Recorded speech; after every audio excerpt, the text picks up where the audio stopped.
Rahmatullah, professeur Ibrahim Diop, ou bien bonjour.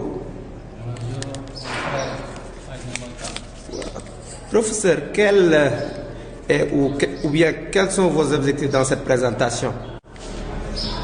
أعوذ بالله السميع العليم من الشيطان الرجيم بسم الله الرحمن الرحيم والصلاة والسلام على من أرسل رحمة للعالمين سيدنا ومولانا ونبينا محمد صلى الله عليه وسلم وعلى آله وصحبه أجمعين. Alors, l'objectif principal de cette intervention est une tentative d'interprétation du verset coranique où Allah subhanahu wa ta'ala dit A'udhu billahi minash shaitanir rajim Innama yakhshallah min ibadihi al-ulama.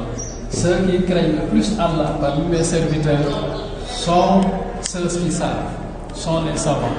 Je pense que c'est un passage du Coran qui mérite d'être explicité.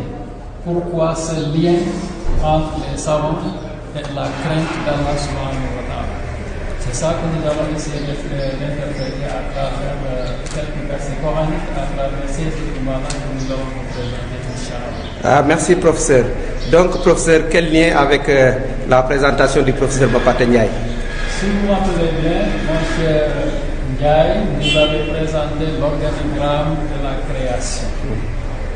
L'organigramme de la création qu'il avait subdivisé en un monde organique, un monde vivant, et en un monde minéral, un monde physique. Et dans le monde vivant, on avait deux règnes, le règne animal et le règne végétal. Tandis que dans le monde organique, c'était les roches, l'eau, on peut également citer l'air, la lumière, la température, etc. En tout cas, c'est tout ce qui est non vivant. Alors, j'avais subdivisé cet organigramme en deux entités. Alors, une première entité qui englobait tout ce qui était monde physique, tout ce qui était minéraux, tout ce qui était roches, eau, etc. en ce que l'on appelait le biotope. Tandis que l'autre entité concernait le monde vivant, animaux, végétaux, micro-organismes, etc., c'était la biocénose.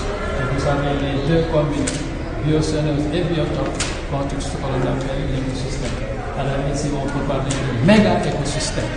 Alors, n'est-ce pas, c'est là où M. Gaï, dans ses explications, nous avait fait comprendre que les végétaux étaient autotrophes. Alors, maintenant, c'est cette notion d'autotrophie que nous voulons expliciter davantage à partir de ces quelques schémas que nous avons établis. Merci, professeur. Mais professeur, voulez-vous nous expliquer de manière très simple l'autotrophie? Alors, par rapport à ça, il faudrait qu'on se réfère à ce schéma-là que j'ai présenté au tableau. Je représentais là un végétal. Vous savez, un végétal comprend une partie souterraine, c'est l'appareil radiculaire. Ensuite, une partie aérienne, pour ce qui est de l'appareil collinaire, c'est la tige, les branches, les ramifications, etc. Et un appareil foliaire constitué de l'ensemble des feuilles.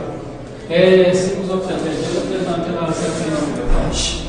En bleu, alors cette flèche qui monte indique tout simplement la montée de ce que l'on appelle la sève brute. C'est l'eau et les sels minéraux absorbés par les racines qui montent à travers des vaisseaux, appelés vaisseaux de bois, longent la tige, longent les branches et arrivent jusqu'au niveau des feuilles.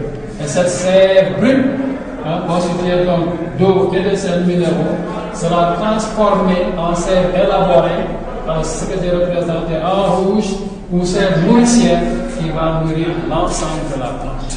Alors, vous constatez donc qu'au niveau de ces feuilles-là, il se passe des choses très intéressantes. C'est la transformation de la sève brute en sève nourricière. Alors, si nous regardons de très près ce qui se passe à l'intérieur de la feuille, de manière très schématique. Alors, voilà l'eau, des sels minéraux absorbés par les racines. Eau, sels minéraux du sol absorbés par les racines, qui arrivent jusqu'au niveau des feuilles. Alors, cette feuille a une caractéristique, c'est sa couleur verte. Elle est verte pourquoi? Parce qu'elle contient un pigment appelé chlorophylle. C'est grâce à cette chlorophylle-là que la plante verte est autotrophe. Alors, qu'est-ce qui se passe? Lorsque les sels minéraux arrivent jusqu'au niveau de la feuille absorbe également le dioxyde de carbone, le CO2, dioxyde de carbone atmosphérique à partir de petites perforations situées au niveau de la feuille appelées stomates. Donc, le dioxyde de carbone également arrive jusqu'au niveau d'un organite cellulaire appelé chloroplaste à l'intérieur de cette feuille. Vous constatez donc que aux sels minéraux, dioxyde de carbone sont des matières exclusivement minérales qui arrivent au niveau du chloroplaste. C'est là où est localisée la chlorophylle.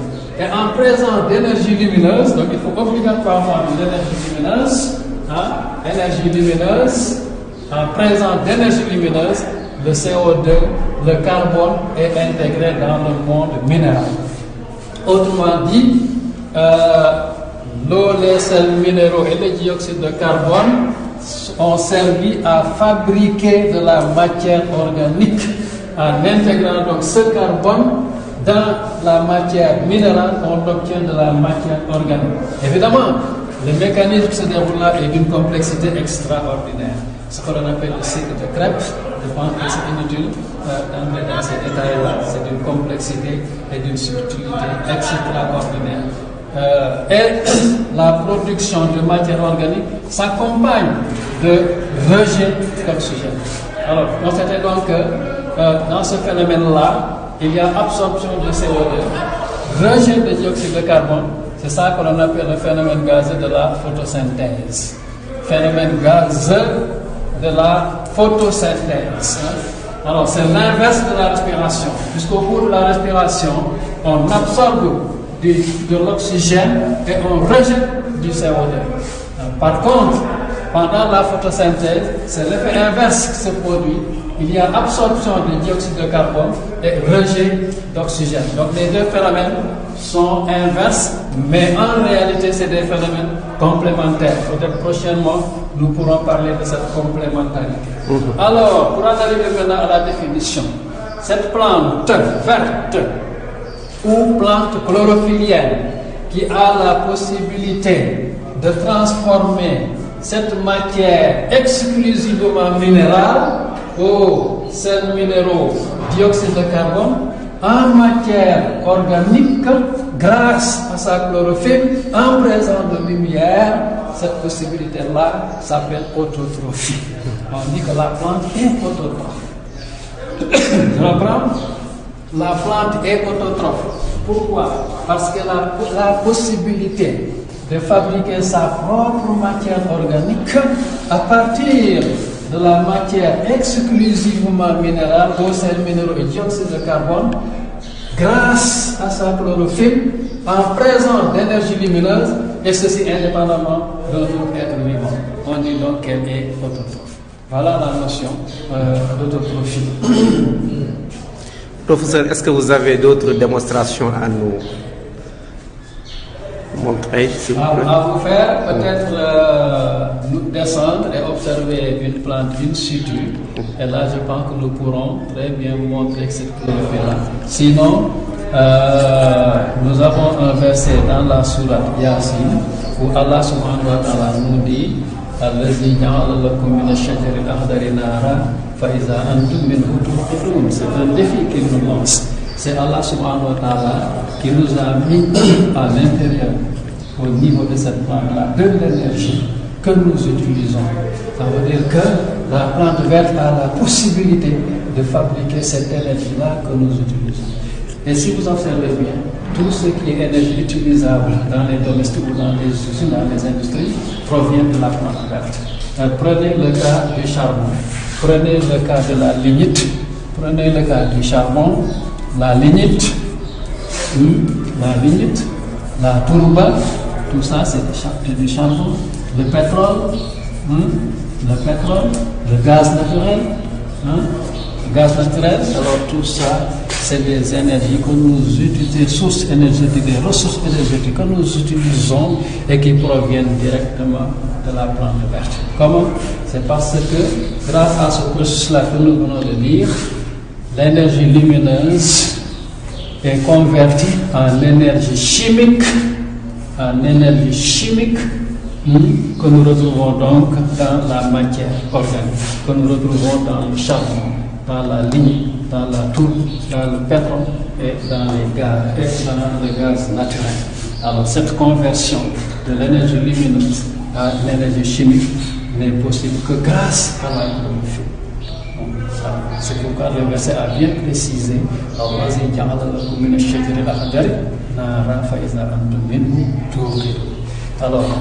là aussi c'est extrêmement intéressant. On peut également ajouter que les aliments que nous mangeons, cette énergie-là que nous retrouvons dans la matière organique, et cette matière organique est constituée essentiellement de glucides, lipides, protéines. Cette matière organique entre dans la constitution des aliments que nous mangeons. Et parmi les aliments que nous mangeons, on a des aliments énergétiques, tels que les glucides, tels que les lipides, etc. Cette énergie également, contenue dans nos aliments, provient de cette conversion de l'énergie solaire par la plante verte en énergie chimique. Mais cette énergie chimique contenue dans nos aliments n'est pas directement utilisable par l'organisme. Il faut donc une nouvelle conversion. Donc, première conversion, l'énergie lumineuse en énergie chimique contenue dans nos aliments, n'est-ce pas? Deuxième conversion, cette énergie chimique est convertie en une autre forme d'énergie appelée ATP, qui est la molécule énergétique directement utilisable par la cellule. Donc là, c'est la plante verte qui réalise cette première conversion grâce à la photosynthèse, et là, c'est maintenant l'organisme qui le fait grâce au processus respiratoire, à la respiration. Voilà, donc c'est deux phénomènes biologiques qui permettent à l'organisme d'obtenir de l'énergie. Le premier phénomène, la photosynthèse, convertit l'énergie lumineuse en énergie chimique grâce donc à la photosynthèse, tandis que la respiration permet la conversion de l'énergie chimique contenue dans nos aliments en ATP, et l'ATP, adénosine triphosphate, est la molécule énergétique directement utilisable par nos cellules. Alors voilà ce petit commentaire peut-être, cette petite précision qu'on peut ajouter à nos explications. Merci professeur. Donc on va essayer d'aller faire d'autres démonstrations s'il vous plaît, Inch'Allah. C'était juste donc pour compléter ce que nous avions vu au tableau ici, pour illustrer et montrer donc le végétal comme une partie souterraine, c'est l'ensemble des racines contenues qui sont dans le sol et qui permettent l'absorption des cellules et ce qui constitue donc la cellule. Ensuite, vous voyez tout ce qu'on a comme tige, comme ramification, constitue l'appareil collinaire, qui contient aussi des vaisseaux. Il y a deux types de vaisseaux, le bois qui conduit la sève des racines vers les feuilles et le libère qui conduit la sève élaborée depuis les feuilles jusqu'à l'ensemble. Comme chez nous, nous aussi nous avons deux types de vaisseaux, les veines et les artères. Les artères conduisent le sang du cœur vers les organes, les veines ramènent le sang des organes vers le cœur. C'est exactement le processus ici. Cette couleur verte est extrêmement intéressante parce que c'est grâce à cette couleur verte-là que la plante peut transformer l'énergie lumineuse en énergie chimique. N'est-ce pas? C'est la photosynthèse. C'est cette chlorophylle qui permet donc à la plante de réaliser la photosynthèse. Et cette chlorophylle-là qui permet également à la plante d'avoir son autotrophie, c'est-à-dire la possibilité de fabriquer sa propre matière organique à partir de matière exclusivement minérale, comme je l'ai dit tantôt, et ceci indépendamment de tout autre être, par opposition à l'hétérotrophie. Nous, les animaux, nous, l'homme compris, nous sommes des êtres hétérotrophes, c'est-à-dire que nous fabriquons nos matières, mais à partir de la matière organique déjà fabriquée. C'est en quelque sorte une transformation d'une matière organique à une autre forme de matière organique. Et c'est ça l'hétérotrophie. Donc les animaux sont des hétérotrophes, tandis que les végétaux chlorophylliens, je précise bien chlorophylliens, sont des autotrophes. Et voilà donc